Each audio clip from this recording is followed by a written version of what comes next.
alhamdulillah karena dekat.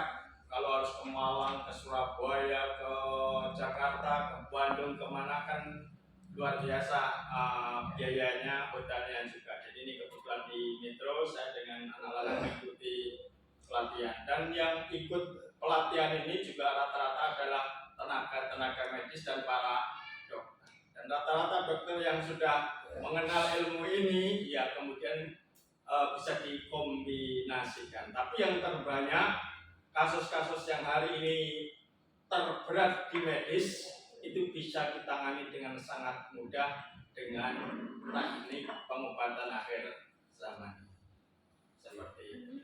Jadi saya sangat berharap, saya belajar 3 hari ini banyak menangis. Nah, kemudian tadi malam kebetulan tadi siang itu untuk spesialisasi pengobatan autoimun, yang katanya bahwa autoimun itu adalah penyebabnya tidak jelas, bahwa autoimun adalah kekebalan tubuh seseorang itu berlebih dan yang tadinya harus melawan penyakit malah justru menyerang balik. Nah, itu teorinya sudah diketemukan, teman obatnya belum ada. Sehingga yang harus sampai tangannya luar biasa kesakitan bertahun-tahun, ternyata dengan ilmu pas hanya beberapa menit digerakkan di alhamdulillah. Tadi malam peserta telepon kalau ada ini bisa menjadi modal saya ngomong di Muajirun ini. Artinya ilmu ini bukan kaleng-kaleng, bukan hanya hoak-hoak, dan ini memang sudah benar adanya. Ini sudah banyak sekali yang membuktikan. Dan setiap pelatihan minimal 100-200 orang dengan di situ. Karena rata-rata yang ikut ini adalah memang sakitnya sudah puluhan tahun. Dan di pelatihan itu ini nanti ada video pelatihan yang di Metro. Baru setengah hari mendengarkan, kemudian dicoba praktek, ini sama-sama bodoh, sama-sama nggak kenal. Yang lagi coba-coba sudah pada menangis, sudah bisa pada saya ajak videonya mas yang pelatihan di Metro ini.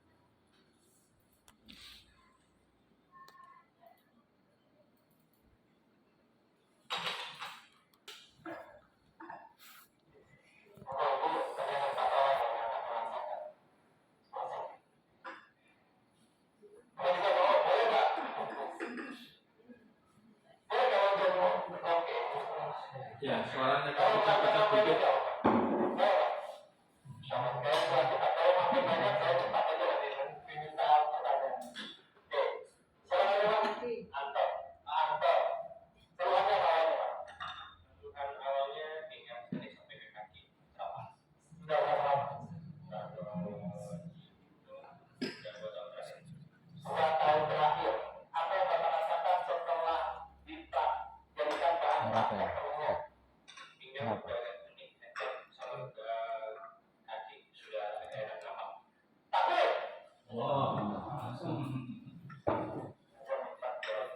Yang ragu baru latihan.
itu nama-nama jurusnya itu ada.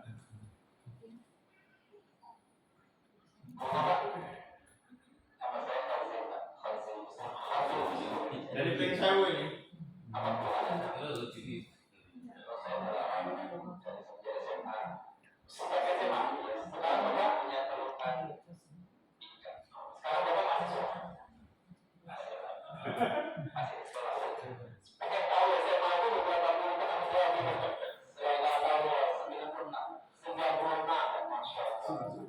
Sakit pinggang selama tahun 96, dokter banyak, obat banyak.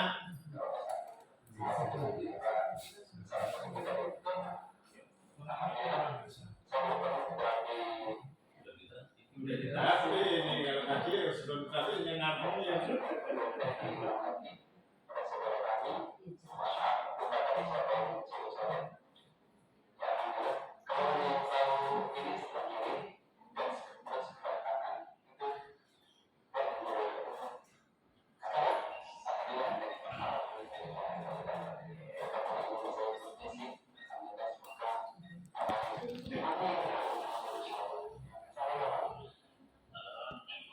Dan ini bukan slogan. Jadi PAS adalah pengobatan tanpa operasi, tanpa alat, tanpa obat, tanpa jimat. Artinya karena orang sakit biasanya yang terakhir ini yang berbahaya, karena sudah ke medis, sudah bekam, sudah apa-apa nggak mempan, ya mau tidak mau ada yang nawarin ke situ, tetap harapannya walaupun kesembuhannya juga sementara ditabrak demi untuk kesembuhan. Dan PAS ini seolah-olah karena hebatnya begitu, ini dicurigai memakai begitu-begitu. Tapi tidak, ini betul-betul sangat saintifik dan ini bisa dijelaskan mengapa bisa begini, itu dijelaskan secara sangat detail dan gamblang. Jadi kalau kita nanti mengikuti pelatihannya, kita akan paham bagaimana manusia ini diciptakan oleh Allah dengan segala kesempurnaan. Jika terjadi sakit pun hanya seperti tombol, ketika tahu tombolnya, tahu caranya, maka seluruh penyakitnya itu akan hilang. Walaupun kanker, jantung, stroke yang luar biasa. Bahkan PAS ini di awal-awal untuk menangani autoimun ini kecuali. Jadi buka praktek kecuali autoimun itu enggak berat. Tapi ternyata karena autoimun itu kemudian malah semakin hari semakin banyak. Kemudian Ustadz Mujahid Ustadz namanya siapa tadi? Haris Mujahid ini kemudian berdoa kepada Allah, merenung lagi, harusnya bisa dan benar. Kemudian ruang terapi beliau itu menjadi laboratorium mencoba untuk membuka pengobatan autoimun, artinya diterima. Dan walhasil ternyata sama, artinya tidak ada bedanya dengan penyakit-penyakit yang lain, tidak sulit. Bahkan bisa dilakukan yang masih setengah hari belajar, tidak perlu 18 tahun berapa SKS. Jadi saya sangat berharap ini selanjutnya Ustaz Supardi mohon untuk menyampaikan apa yang dirasakan. Jadi penyembuhan itu bukan langsung sembuh total, tapi progres. Perubahannya harus ada, bukan dijanjikan ya sabar bulan depan terus, bukan janji-janji begitu. Progresnya langsung harus bisa dirasakan. Itu pengobatannya. Assalamualaikum warahmatullahi wabarakatuh. Waalaikumsalam. Pagi jam 7:30 ditelepon oleh Ustaz Ansor. Pojok sana. Iya, ini saya sakit pinggang kasusnya. Sakit pinggang kasusnya di jam 6:30, 7:30 saya ditelepon Ustaz Ansor. Padahal yang Ustaz Ansor tahu saya itu sakit sinus. Nah, padahal saya sedang menderita yang paling hari ini saya sakit pinggang, nggak bisa bangun. Kasusnya itu karena saya terlalu belakangan ini jarang gerak, cuman banyak kan duduk. Pasti sudah takdir itu saya 2 hari 2 malam itu kayaknya duduk aja kan sama Pak Pitoyo ini memeriksa data, sehingga saya dari pagi sampai malam lagi itu nggak gerak apa-apa, cuma duduk aja, sehingga pulang ke rumah sakit sininya, dibekam sama jaminan, alhamdulillah sembuh. Habis sembuh malah pergi ke Bandung. Kan kemarin saya masih ngomong di mimbar itu nggak apa-apa. Paginya subuh saya bangun, nggak bisa ini, waduh nggak bisa. Panggillah saya tukang urut, diurut sama Pak Soleh. Kok malah tambah sakit? Waduh nggak bisa gerak. Nah terus kasusnya dibekam lagi sama jaminan. Udah bisa jalan dikit-dikit tapi masih beye gini, nggak bisa. Nah terus di telepon itu akhirnya tadi saya berangkat bersama Bu Emi sama kita sama saya sendiri. Nah bertiga. Saya karena bukan autoimun, saya nggak diterapin di sini. Saya dipisah di ruangan terpisah, tetap diobati gitu kan. Nah ternyata begitu di situ sederhana sekali sebenarnya, cuman butuh 2 orang karena tadi saya agak berat kayaknya, jadi 3 orang, jadi ya cuman disuruh baring. Ternyata begitu diobatin itu ngobatin dua-duanya, sinus saya juga berkurang, terus ini juga agak yang tadinya saya ini kan tadi kalau mau berdiri mau naik mobil bisa transfer, waduh gitu, mau naik mobil sama Wali tadi saya bolak-balik nggak mau duduk saya, sebab kalau udah lama duduk pas berdiri waduh ini sakit betul, narik gitu kayak ininya. Nah begitu tadi diobatin di sana pokoknya lincah saya udah nggak ada apa-apa gitu ya, alhamdulillah langsung ini. Begitu pulang kesini lagi bawa mobil langsung duduk, kayaknya kena lagi ini apa agak masih ada itu. Bukan kena lagi, memang belum selesai. belum selesai. Kan yang ditunjukkan adalah perubahannya, kemudian kan sudah diajari cara Caranya. melakukan dirinya sendiri. Kalau mau sembuh terus PR-nya harus dilakukan. Kalau mau sakit ya nggak usah dilakukan PR-nya. Cuma itu. Jadi tadi saya dilatih bagaimana cara untuk mandiri dan cara itu harus gerakan. Ya cuma sederhana sih. Kalau yang sinus tadi cuma sambil rebahan, nyari tekuk, kakinya diangkat, terus latihan gitu. Cuman kalau yang pinggang tadi itu harus ahlinya kan ya. Kalau nggak ahlinya nanti sampai malah tambah parah lagi. Sama yang langkah tadi lucu. Begitu saya pas di terapi sambil duduk, itu saya udah enakan gitu sama beliau. Coba sekarang latihan dengan melangkah. Rupanya saya geraknya itu kaku, badannya ketinggalan terus daripada langkahnya. Salah terus sampai 5 kali, begitu duduk lagi, tambah sakit lagi. Jadi ngulang lagi dari awal lagi. Kayak ngobrol lalu lepas, ya mobilnya ngumpul. Saya ngulang lagi dari awal lagi, yang gerakan yang tadi. Akhirnya yang gerakan jalan tadi nggak diberlakukan. Akhirnya cuma itu dan ya pulang dengan lenggang aja enak. Alhamdulillah, gitu yang saya rasakan. Tapi hidungnya itu yang saya rasakan itu strong gitu ya. Hidung kemarin dingin sedikit, ini mampet kan. Hari ini ya alhamdulillah tadi terapi. Oke, insyaallah. Jadi intinya bahwa kalau dokter ngobati paling kita hanya suruh minum obat. Kalau terapi ini nanti bisa menerapi dirinya sendiri. Cuma diberi PR langkah kanan atau langkah kiri, cuma gitu. Kalau kendor kiri, yang langkahnya harus ini pengobatan Nabi Ayub.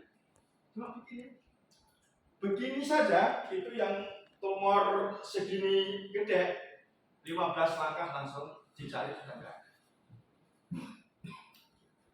Maka sangat saya karena ini semua berdasarkan wahyu. Jadi ilmu ini siapapun yang menemukan pasti menangis. Mengapa? Baru menemukan sekarang. Semua dokter-dokter itu yang sudah pusing dibuat itu ternyata tadi ada salah satu dokter spesialis mata namanya siapa? Ardi. Dokter Fardi. Anaknya sakit autoimun juga ternyata. Kemudian beliaunya kalau kena debu, ada orang nyapu sedikit aja, sudah sesek, wahai. Dan tidak, dokter spesialis mata gua ganteng, kalau kena debu.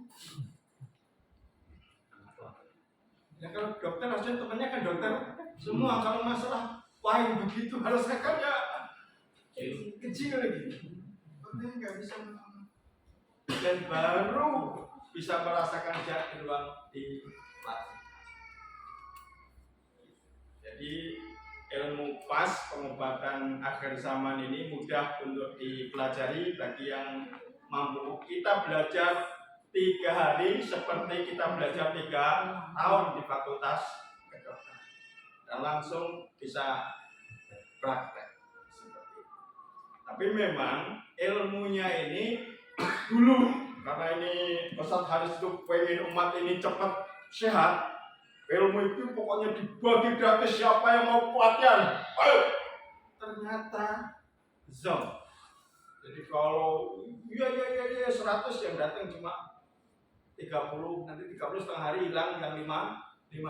Jadi sangat menyepelekan. Dan itu padahal semangatnya ini, girohnya sangat luar biasa. Akhirnya dipilihlah pondok pesantren yang besar-besar. Tapi Muhajirin belum ditawarin ya? Belum. Ternyata ya zong juga. Akhirnya ini harus profesional. Sehingga sekarang harus berbayar dan tersentralisasi. Seandainya saya bisa pun, saya nggak boleh mengajarkan ilmunya. Kalau menerapi sebanyak beribu-ribu orang, silakan. Tapi kalau mengajarkan ilmunya, tidak boleh. Tidak boleh. Jadi yang berhak mengajar langsung dari 01. Karena ini menjaga daripada, kalau ini diajarkan nanti sampai sana, kualitasnya seperti apa? Kualitasnya akan berkurang dan nanti tinggal janji, tidak ada bukti. Jadi sangat berbahaya. Jadi ini betul-betul sangat dijaga ilmu. Nah, kemudian besok tanggal berapa ya? 24, 25. Dan ini nanti ada websitenya, semua saja bisa akses. Kemudian kalau memang ikut pelatihan, saya sangat berharap di Muhajirin ini entah bagaimana caranya, wilayah dan Al-Fatah ini harus punya paling tidak 6 dokter pas di sini. Karena kalau sendirian tidak bisa, berdua teng-teng. Minimal harus ada 6. Jadi rumah sehat nanti bisa jalan. Biayanya pelatihan untuk basic itu sesuai kotanya. Kalau di Metro kemarin murah, cuma 2 juta. Untuk angka rata-ratanya adalah 4 juta itu untuk pelatihan, tapi ilmunya luar biasa. Nah ini Ustadz Haris Mujahid, beliau backgroundnya adalah S1. Beliau ini kuliah di ITB awalnya, kemudian mendapat beasiswa di Belanda, ahli rangka pesawat terbang. Ya, yang gajinya ya nggak usah ditanya lagi. Tapi beliau punya kasus anaknya juga autis, berkebutuhan khusus. Beliau juga mulai sejak kecil memang itu sakit-sakit, tapi takdir Allah otaknya memang sangat beri. Sehingga Belanda tidak mau melepaskan beliau. Akhirnya beliau kemudian karena uangnya yang banyak untuk mengatasi sakit keluarganya, dia bisa keliling dunia, bisa bayar dokter semahal apapun. Tapi ternyata tidak ada yang bisa menyelesaikan masalah. Kemudian beliau terus merenung. Ini di samping rumah beliau ada masjid, ini rumah beliau, ini klinik beliau, di sini pondok tahfiz, di rumah itu apa namanya dijadikan pondok tahfiz. Beliau itu atlet berkuda, berkuda.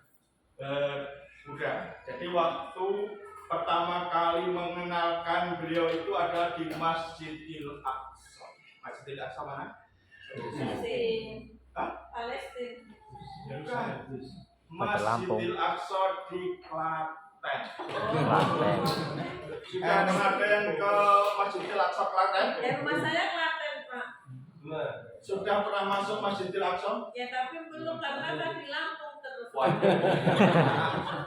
Masjidil Aqsa itu kalau masuk udah seperti masuk di Madinah atau masuk di Masjidil Haram yang arah ke Jarwali, yang apa namanya memang desain timur indahnya luar biasa. Ya. Nah beliau ini sebetulnya di Bandung buka klinik, cuman untuk pengen nyebarkan ilmunya ini kepayahan dan kesusahan, sehingga beliau ke Klaten itu dalam rangka pengen berkuda paginya, malam ada kajian malam Rabu, kemudian ketemulah setelah talim itu beliau menyampaikan ada yang punya keluhan. Nah Mas Andra, nah ini beliau ini itu kalau tidak salah karena sakit apa itu? Pokoknya ada yang saraf kejepit, ada yang asma. Kalau nggak salah beliau itu asma. Jika diterapi di Masjid Al-Aqsa itu langsung plong dan semua begitu. Akhirnya 3 orang ini diberikan amanah. Kemudian setelah Ustadz Mujahid ini pulang ke Belanda, setiap bulan karena harus ke Belanda, sebelum pulang ke Belanda nelpon ke Mas ini M untuk menyarikan pertama itu 20 orang yang asma, khusus asma. Karena asma ini pokoknya kayak sulapan kalau asma. Jadi 20 asma didatangkan 35. Bulan berikutnya minta datangkan 100, yang didatangkan berapa? 150 asma dikumpulkan. Semuanya selesai. Jadi kalau asma nanti insya Allah sudah nggak ada lagi yang asma kalau ilmu pasti ada di masjid. Termasuk kanker nggak ada. Apapun dengan ilmu ini sangat luar biasa. Coba kita dengarkan sebentar. Hanya sebenarnya berkaitan dengan PAZ. PAZ ini sebenarnya kalau dijual dalam bentuk klinik itu sebenarnya harganya luar biasa sama. Tapi pertanyaannya sekarang kenapa nggak dibuat klinik dari sama dari semalam dibagi-bagikan? Apa sih alasannya? Jadi apa sih kenapa sampai ilmu yang ditemukan harus ke Jerman, harus ke Thailand, harus dengan riset yang cukup banyak, kenapa akhirnya dibagi-bagikan? Karena akan dijelaskan insyaallah dari Ustaz Haris supaya teman-teman mengerti apa sih, ada apa sih sebenarnya. Nah, silakan Ustaz nanti. Assalamualaikum warahmatullahi wabarakatuh.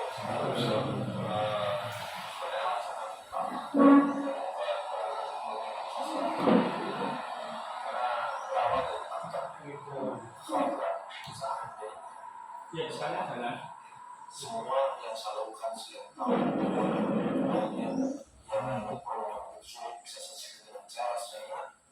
Kalau seandainya saya berakhir hidup saya dan mati, saya bawa semuanya. Nah setelah itu nanti bagaimana pertanggung jawab saya? Kalau bisa pertanggung jawaban saya kalau dihisap, dia dihisap ditanya manfaat apa yang bisa lakukan. Allah memberikan kemudahan yang saya berikan, Allah berikan kepada saya sehingga saya bisa melakukan hal-hal yang sebenarnya bagi orang lain apa susah rumit sekali. Kita selesai dengan cara paling sederhana. Jadi itu dari 1, 2, 3, 4, 5, 6, 7, 8, 9, 10. berapa banyak ibu-ibu kehilangan. Dan padahal di tangan Ustadz Haris itu kanker payudara itu bisa dihilangkan, bisa dimunculkan seperti bahkan mainan saking biidnya, saking gampangnya di tangan beliau. Iya. Tapi kalau kemudian beliau tidak sampaikan ilmu ini, berapa banyak nanti yang nanti di akhirat yang dipotong itu akan menuntut kepada Ustaz Haris, mengapa ilmunya tidak? Kemudian yang dipotong kaki sekarang yang kena gangren berapa ribu berapa juta di dunia ini. Padahal itu bisa diselesaikan dengan sangat mudah di tangan Ustaz Haris. Beliau takut kalau dipanggil oleh Allah, itu yang menjadi beban hisab terberat.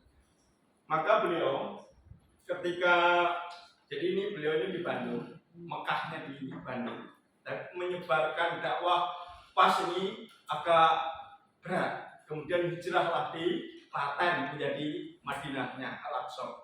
Itu menjadi pusat pertama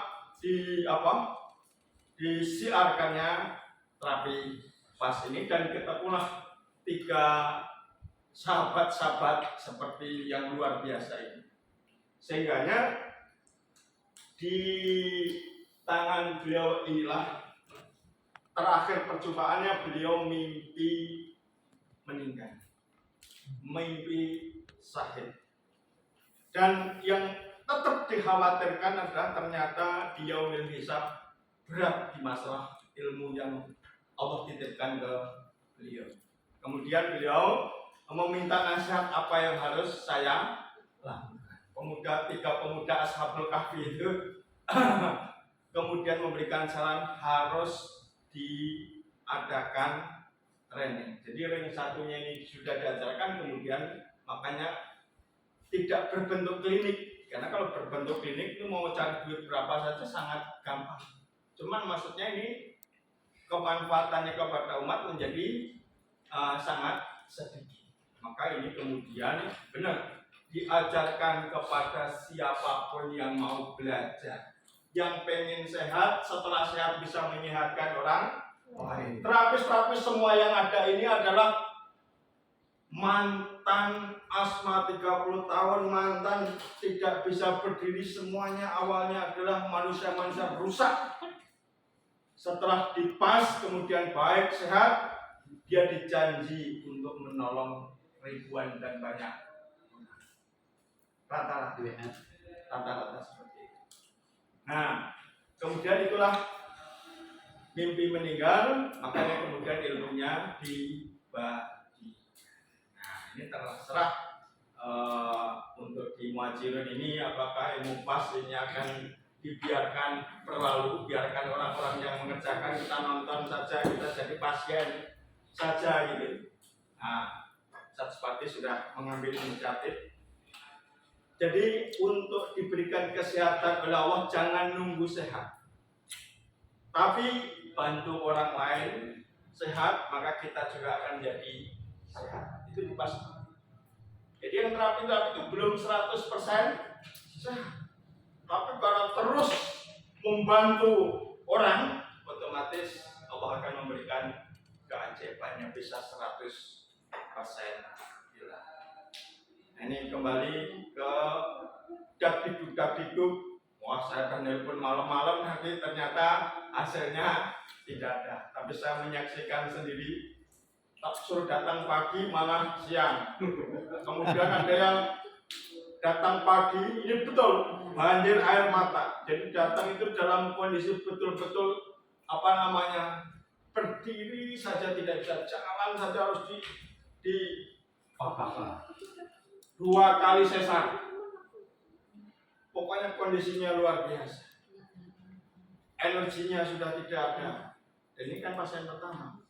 Akhirnya setelah diterapi pas, bisa langsung berdiri, sakitnya hilang. Ya, nggak bisa ngomong. Kita semuanya juga banjir air mata luar biasa. Balita juga begitu tadi, artinya juga baru bisa berkata beberapa patah kata, akhirnya kemudian sudah tidak bisa ngomong apa, saking sangat bersyukur. Kalau Mia ini karena memang kasusnya di lutut itu mungkin ininya sudah tergerus, kalau badan yang lain sudah agak enakan, enteng, tapi di kakinya memang masih sangat-sangat sakit. Karena itu memang ada goresan dan itu memang faktor salah satunya harus memang agak sabar. Tapi kasih kesempatan 2 hari. Nggak ada. Beliau kan nggak terlalu kan pagi kegiatan terus. Saya kira ada. Ya. Intinya alhamdulillah saya sangat bersyukur juga, saya bukan siapa-siapa, dokter-dokter yang hebat-hebat saja semangat untuk apa namanya. Pertama tentu motivasinya adalah bisa menolong keluarga. Kan nggak mungkin keluarganya dia dokter, keluarganya diserahkan ke dokter yang lain dan ternyata hasilnya pun. Nah, maka dengan ilmu pas semangat belajar. Itu mungkin yang bisa saya sampaikan malam hari ini tentang berkenaan apa itu pas untuk bisa lebih mendalamnya. Tapi mungkin kalau ada yang ditanyakan, ada yang penasaran, monggo saya berikan waktu. Tanya banget. Ya, juga dulu. Alhamdulillah Pak Asido kan sudah yang mengikuti training. Ya, siap. Artinya bisa dijadikan contoh. Barangkali ada hewan kita yang sakit sekarang, mungkin Pak Asido bisa menterapi. Kalau malam ini Belum bisa. belum bisa karena kondisinya 3 hari ini kita Tiga hari. betul-betul di